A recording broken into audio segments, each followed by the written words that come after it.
wanted to ask just some questions that maybe some people might be interested in. Maybe I was going to ask you maybe about the Unakum issue. What is your view regarding attending, let's say someone to attend mass, let's say at the SSPX chapel, if there's, if they're the only place available? What would your view be on that? What we think here in Argentina is that we have to consider the situation, the general situation, and we have to work with much people that is not aware of the depth of the problem, right? So if they go to the society with good conscience, and they don't ask anything, and it is people, for example, that we don't see many times a year or much during the life, let's say. Sure. We do not say anything, understand? We do not say anything, understand? We do not say anything, understand? But if some people is coming to ask us about, should I go to the society? Of course, we say no. There is no obligation. Not only obligation, but I would not advise to go. But it is like this that we work here. I understand that many people is very. They need the mass, they need the sacraments, and they act in good faith, and they don't ask anything, and we don't have them as a regular faithful, so they come to visit the place, so they come to mass once in a while, maybe once a year or something like that. We don't say anything about it. But if someone is asking us, what should I do? Should I go? Shouldn't I go? Of course, we advise them not to, right? Because of we just explain the issue and let them to make their own decision.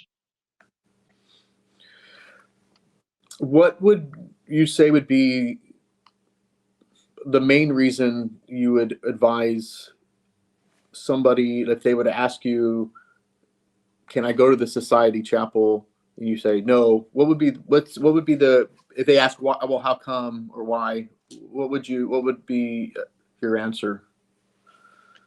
It's because of the question of the Unakum. When you pray in the canon Unakum Francisco Bergoglio, the case, or John Paul II, or Benedict the 16, excuse me, or any kind of so-called Pope in the Vatican II, you are united with him in common union. That is communion, common union with him. So you are participating in his errors. Understand? So the mass could be valid, the mass of the society, if they are really priests.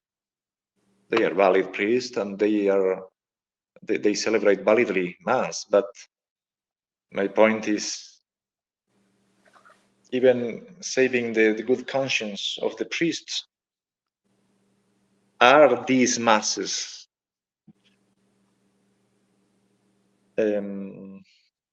agreeable to God or not? That is my question. Objectively speaking, right? Objectively speaking is, so then it begins a question of good faith or bad faith, or question of ignorance, invincible or invincible. So that's why that is our act. That if someone is asking you objectively, Father, should I go to the society mass? No. Must I go to the masses of the society Pius X? No.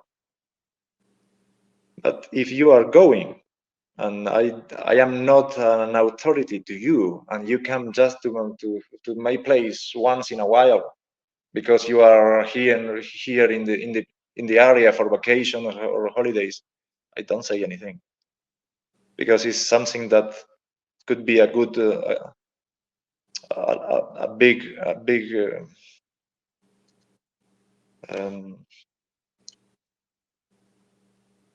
I don't know in English, but it would be a huge charge in his shoulders, you know.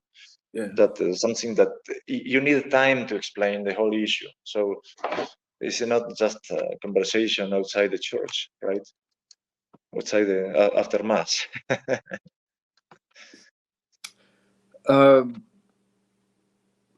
My point is, you go to mass to please God, not to please yourself. Many people says, I need the mass. I need the mass. Why you need the mass? Because it pleases God or it pleases you? Understand? Many times people don't make the difference because they, for example, they say, I pray the rosary because I feel good when I pray the rosary. Fine, but you don't have to pray the rosary because you feel good. It does because Our Lady asked you to do it, and it pleases Our Lady. So, because otherwise, if it doesn't please you, you are not going to pray it. Understand? Mm-hmm. So the Mass is something that is as a precept of the Holy Mother Church to go to Mass because it pleases God. But if I have not a Mass available, I can sanctify my Sunday by praying at home or making some sacrifice or a longer prayer, right? But the question is to please God, not to please yourself. If you're going to Mass because you get a consolation and is your first motive of going to Mass to please yourself, is not a good motive. You need to go to Mass to please God. Is that Mass pleasing God? Yes or not? That is the question. If I celebrate a Mass in common union with Bergoglio, is that Mass pleasing God or not? And my will should be to please God, not to listen to the Latin Mass and the Latin language and to smell the incense and to see good vestments and a nice altar. Nice.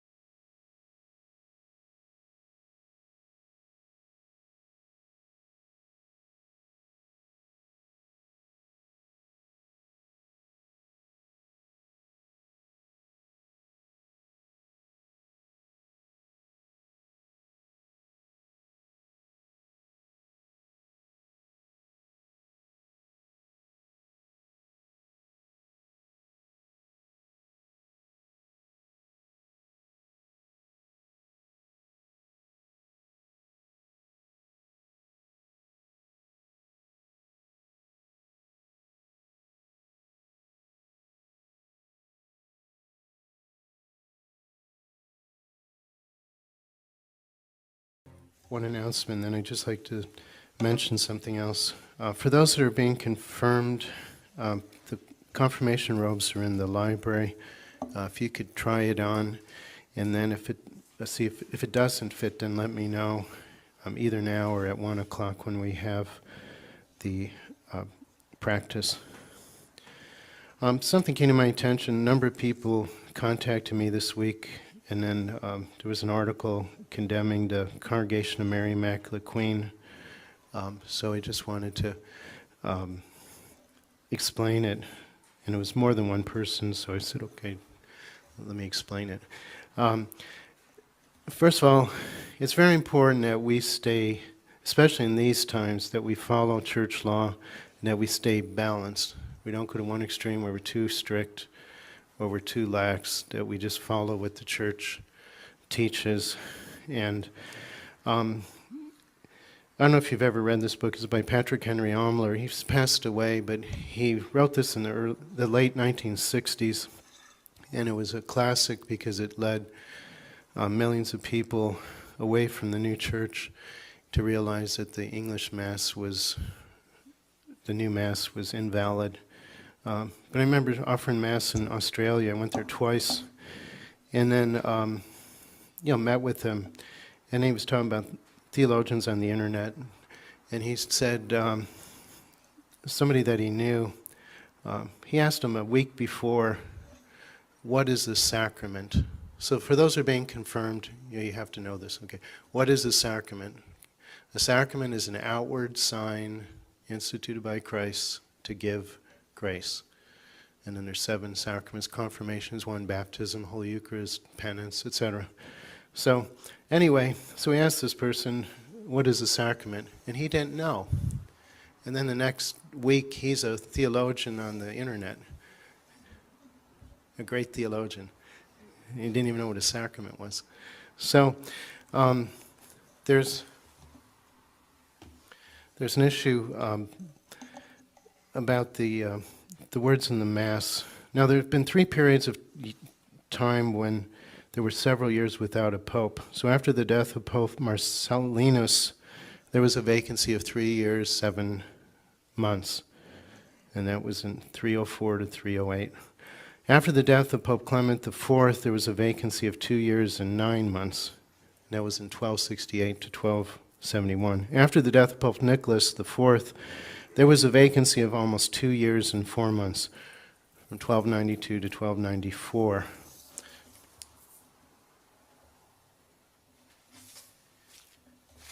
And in the altar missal, when we begin the canon of the Mass,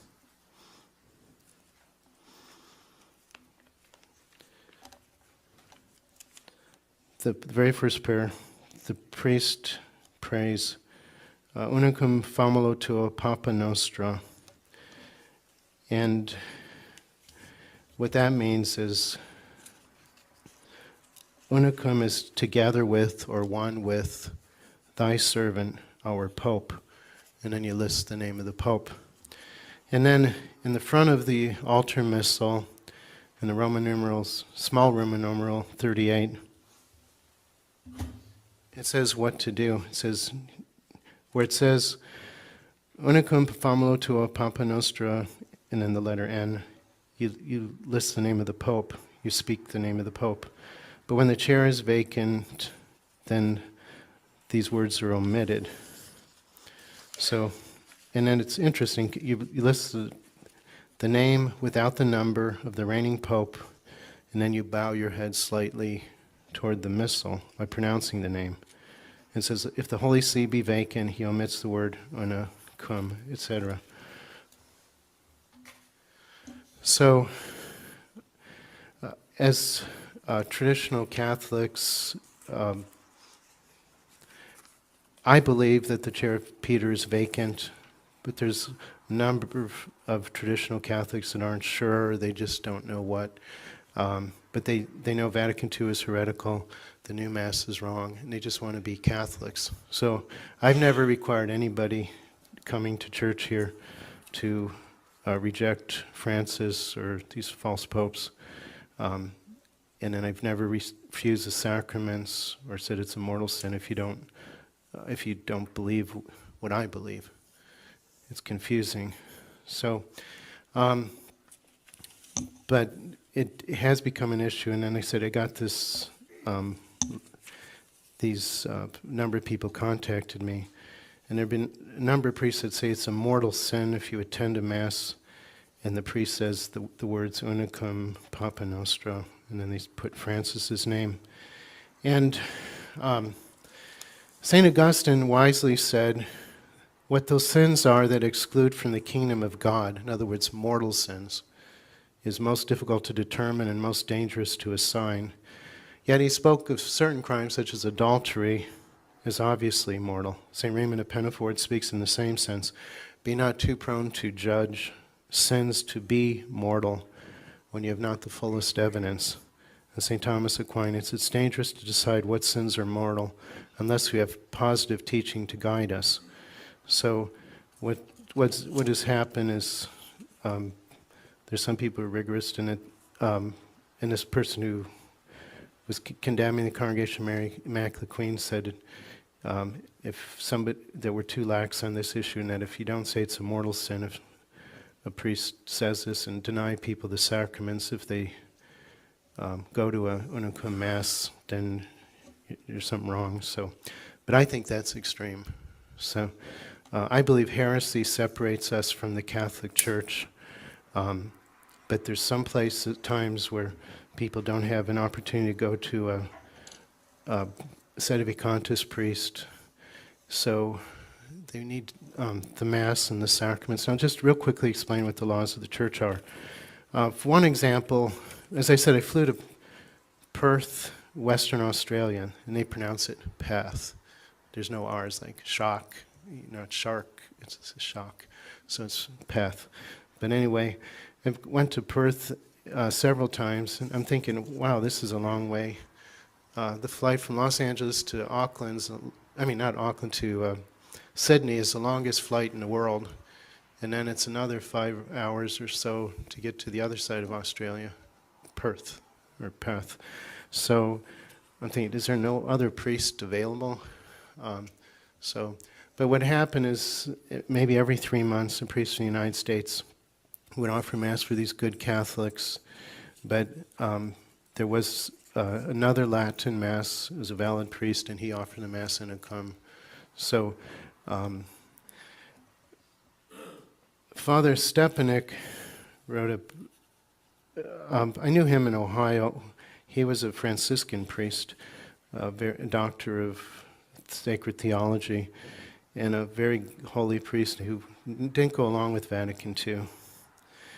And then he says, he read this article where they said it's, if you say a Mass Unakum, you attend it, even if there's no other Mass to attend, it's wrong. He says, if we try to use the words of the Pope, again, we're not talking about Francis or something like that, true popes. If we're trying to use the words of the popes and pre-Vatican II theologians, as already quoted above, and make them say that attendance at Unakum Benedicto Masses, at that time was Benedict, is absolutely forbidden under any and all circumstances, it is we who are really doing the kind of forbidding, not the popes and the pre-Vatican II theologians. Because he goes on, just try to find anything in the popes and pre-Vatican theologians that totally and absolutely forbids any and all attendance at Unakum Benedicto Masses by traditional sedevacantist Catholics. It just isn't there. And then, I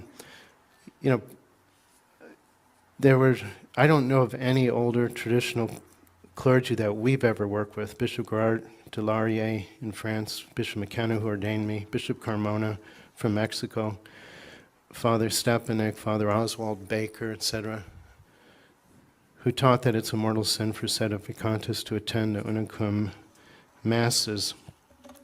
And the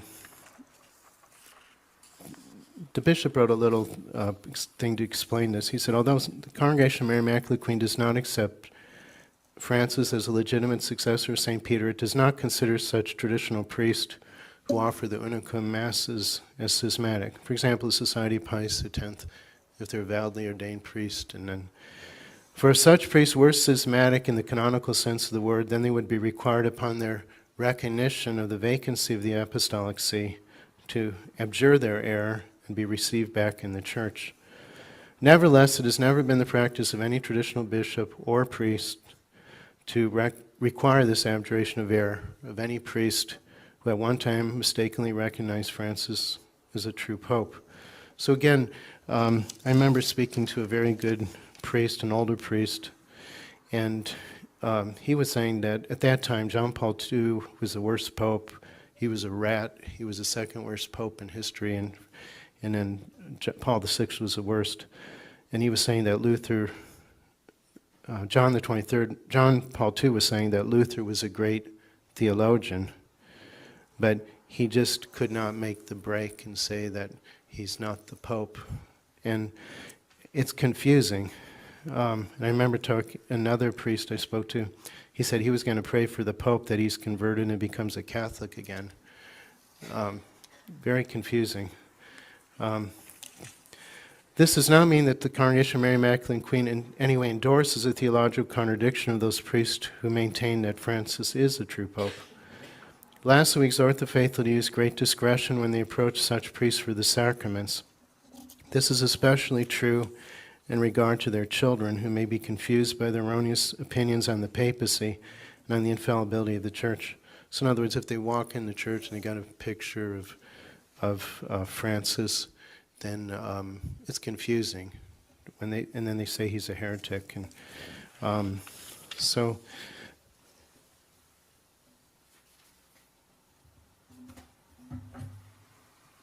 the mind of the Church is that the sacraments were instituted by Christ for our salvation. And then Canon 2261 reflects the minds of the Church. There's over 2,000 laws of the Church, and Canon 2261 says this: an excommunicated person is forbidden licitly to consecrate or administer sacraments and sacramentals except as follows. And then it says, except as provided in number 3, and we'll talk about number 3. The faithful can, for any just cause, ask for the sacraments or sacramentals of one who is excommunicated, especially if there's no one else to give them.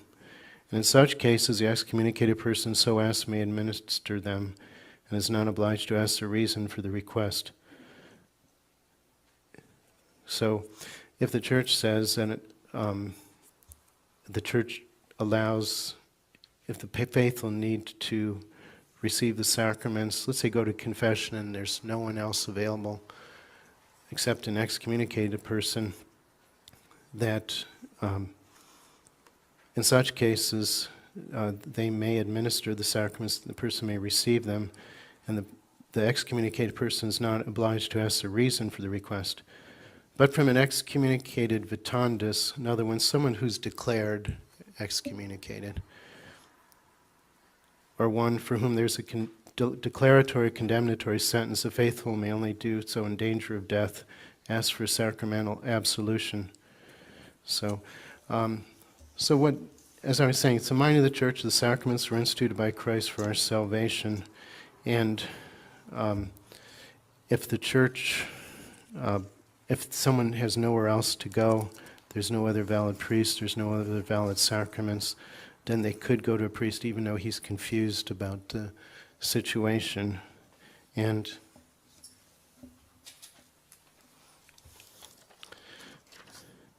if things were so clear-cut, why didn't they bring this up in the 1960s, 1970s, 1980s, that it would be wrong for anybody to attend a Unakum Mass? I mean, I've never said Unakum Mass, and never, until we get a real Pope, okay, then it'll be a Unakum. But I haven't said it in union with any of these. And it's not just mentioning the name of the Pope, because it shows a unity of belief. I'm offering this Mass because I believe the same way the Pope believes. It's a unity of belief, worship. I worship together with him, and then I also accept his authority. But still, according to Canon 2261, a person still would be able to receive the sacraments. And what I said earlier about a mortal sin, what St. Thomas Aquinas, St. Augustine, St. Raymond were saying, there has to be some real clear proof that something is a mortal sin before you forbid the sacraments and demand it of the faithful. And if something took 20 or 30 years to determine it was a mortal sin, then that just isn't the way it is. Of course, we're talking about a validly ordained priest. He's using a Catholic rite. He may be mistaken on the papacy, and but we're in a unique situation. It's very confusing. There's nothing officially declared. So I believe it's not a mortal sin.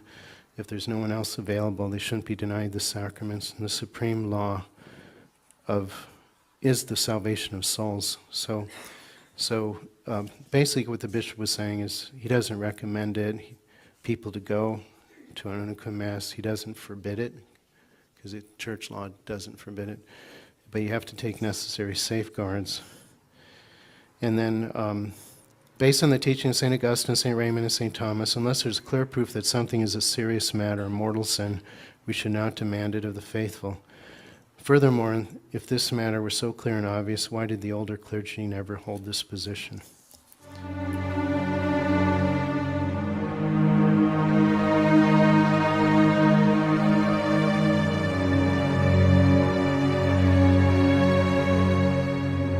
Es buena idea, usted mencionó, no íbamos ahí porque no había otra.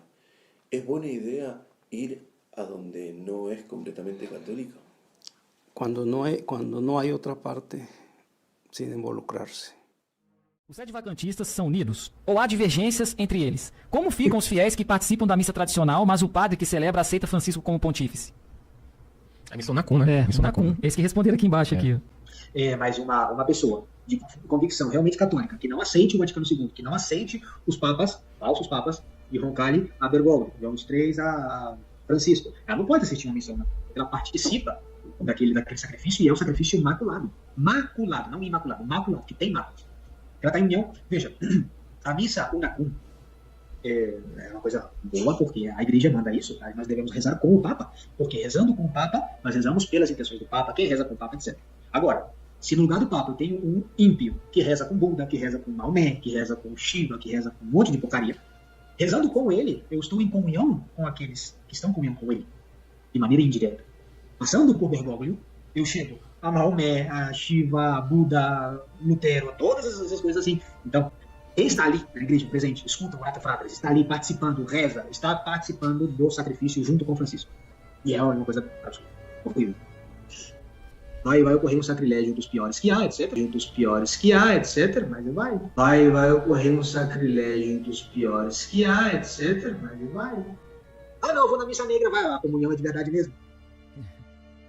In this video we have just watched, Father Gabriel Maria, linked to Bishop Espina of Argentina, has just informed us that it is sacrilege to go to the Unakum Mass. I could add even more, like the articles by Father Schuckardt, who says that it is not just sacrilege, but also an act of schism, since whoever attends these masses is in union with an anti-pope, therefore he is all a schismatic. That said, then we see that Father Gabriel Maria is going against the Superior General of the CMRI, Bishop Pivarunas, who publicly teaches that, to paraphrase him, we should not demand not to participate in the Unakum Mass of our faithful. So here we see something very serious. Father Gabriel is going against CMRI teaching. If for Father Gabriel Maria it is sacrilege to participate in the Unakum Mass, moral theology teaches that Father Gabriel Maria has the duty and obligation to publicly admonish Bishop Pivarunas against his teaching, or Superior General teaching an error that makes people in the as faithful committing sacrilege and schism relevant. We Brazilians and Portuguese faithful of Bishop Dolan, we agree with what Father Gabriel says, and we support his initiative to go against the doctrine of Pivarunas. We follow what Bishop Dolan and Father Schuckardt say. And it seems that finally a priest linked to CMRI, if you understand the gravity of this teaching, we must not participate in a sacrilegious act, much less in an act of schism. That's it. Thanks to all English listeners. Pax Christi. Based on the teaching of St. Augustine, St. Raymond, and St. Thomas, unless there's clear proof that something is a serious matter, a mortal sin, we should not demand it of the faithful. Furthermore, if this matter were so clear and obvious, why did the older clergy never hold this position?